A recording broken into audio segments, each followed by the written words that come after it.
All right, hello. So today we're going to be talking about a rather important message and an important movement that's going on. It's one of those things where I almost wish we could do this in a more ideal situation because, as many of you know who have been paying attention, a lot of you are in the United States. We also have a lot of fans who are worldwide, but this message is reaching people across the globe. And the message is that Black Lives Matter. It's a message that I feel shouldn't even be said, but at the same time, it needs to be said. And it's one of those crucial moments in history, not even just for the United States, because it's having a huge reaction across the world. But we wanted to take the time to essentially give our views on this and to let people know that Black Lives Matter. We thought the best way that we could reach other people was through our platform. Yeah, so we have a few articles and just instances that we want to talk about, and we're going to link those in the description so that if you want to read them yourself, you can, or if you want to just hear our opinion on that, that's all right too. Yeah, and these are really just more so things that have inspired us in such way. That's why we're bringing them up. Hoping to do the same to everybody who watches us, even though it might not be a huge audience. This is our best way of reaching out and spreading that message, because that's really what it's all about, keeping it live and not being shut down and silenced by people who think otherwise and don't think that this is an important issue. And following that up, actually, we're going to be disabling comments and the likes on this video because we feel it's just not necessary. Because the whole issue is regarding police brutality. There's the issue of it's almost like the police versus the people, and then it's also like the government versus the people. And I understand both sides of the issue, and there's some things on both sides that I agree with, and some things I don't. I mainly, of course, agree on the idea or the concept that Black Lives Matter because they do. Like I said before, I feel like I shouldn't even have to say it, but we do have to say it. And there are a couple instances I've seen and read about. There's this man, he had a massive sign with 8 questions. They said, ask me anything, let's feel uncomfortable today. And the questions that he provided were, why is it Black Lives Matter? Why isn't it all lives matter? And I'm just going to give my opinion on that. The reason it's Black Lives Matter is because, and not all lives matter, is because there are people that don't think Black Lives matter. Yes, of course, all lives do matter, but right now, people don't think that Black Lives matter, which is why there's that movement and why it's become, I guess, the slogan or the chant, whatever you want to call it, of Black Lives Matter, because they do. And that's part of the problem, that there are people who think it's okay what's going on, and it's not, because there are innocent black people dying. And another one of the questions was that the guy wanted people to ask him was, what's the evidence that there is discrimination against black people? Oh my God. The evidence itself is from the existence of the United States. Okay, this country was built on the backs of slaves, and they didn't get change until around the Civil Rights Movement. And you might be thinking, oh, this guy doesn't know what he's talking about. No, I do. I absolutely know what I'm talking about.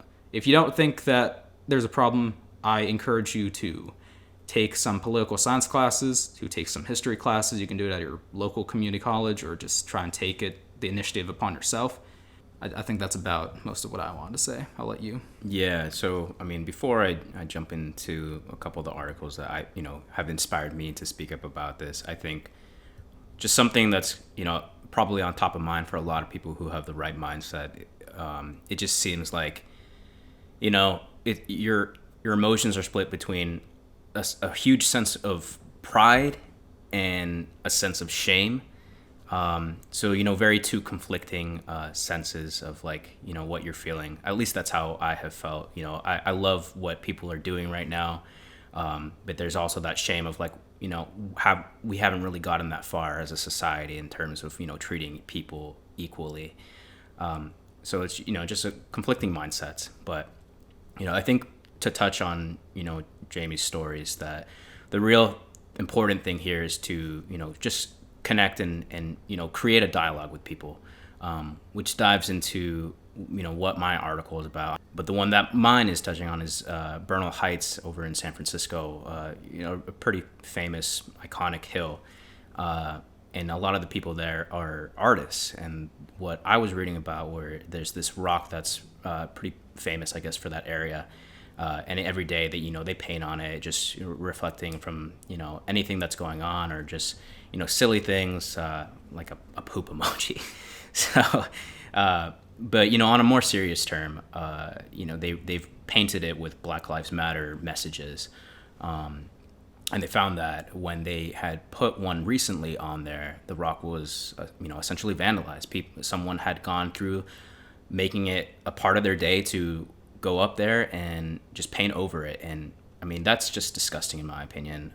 Even if you don't agree with what's going on, or if you're tired of hearing about it, it's a communal rock, so it's a touchy subject.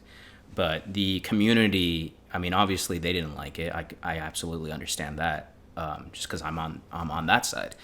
But what they did is they wanted to figure out who was basically paying over this thing, and they set up people to kind of do a nightly watch, and they eventually found this person doing it at like 5 a.m, and she just spray painted over it. And when they confronted her, they what was her reasoning is what they basically asked her, and she said that, this was a white woman, by the way. She said that, it's time for something, lighthearted, like pizza or something like that. And, I'm tired of the politics around it, and I don't want this hate in our community. And that was just nuts, first of all, what she said, just because, this is such a relevant topic for, people of all colors, but especially people of color. And I mean, I can't believe anybody would have that mindset and go through that trouble, but essentially creating that dialogue and making it, there's people who are going to shun you and try and silence you. But at the end of the day, we have people who go there continually every morning to repaint that message on. And, it's going to do the exact opposite of what these people want, to silence you. Well, you're outnumbered. We're going to talk over you. And that's happening now.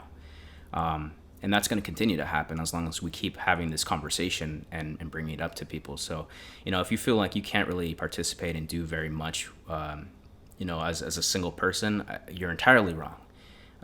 We haven't gone to any of these protests just because, Corona and that situation, but that doesn't mean we don't care. And the way that we best could reach people out through our platform. I'm not going to do very much if I had gone out there and in a crowd of people screaming, yelling my head off without a mask. But on here, we can reach, a few hundred people at a time, and it all starts with that. So, don't think that you do not have a voice, because you absolutely do. So if you don't know where to start, try to start with just the most simple basics, and hopefully you learn something from it. Yep. And for everybody who doesn't agree with this Black Lives Matter movement, I mean, I think you can vouch for this too. We don't want you here. Yeah, we absolutely have no room for any of that. We care about every single person of color or sexual orientation, whatever you identify as, besides people who just hate because of how somebody looks or what someone thinks.